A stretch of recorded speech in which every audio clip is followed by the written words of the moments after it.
जी समझाई आपन दर्द के तनाले बताई देवरा के आके पिया जी समझाई।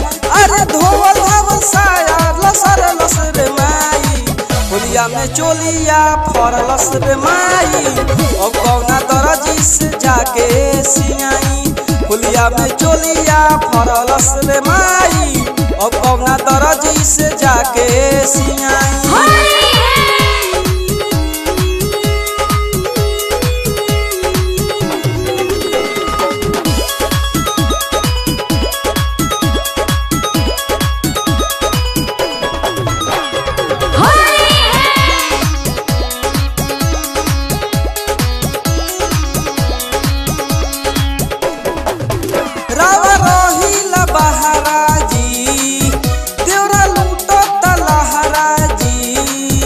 बड़ी बदमाश भइल बा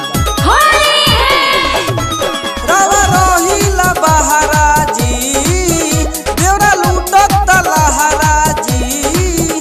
अरे कटले बगलिया की बात छनछनाई होलिया में चोलिया फरलस रे माई अब कौना दर्जी से जाके सियाई होलिया में चोलिया फरलस रे माई अब कौना दर्जी से जाके सियाई।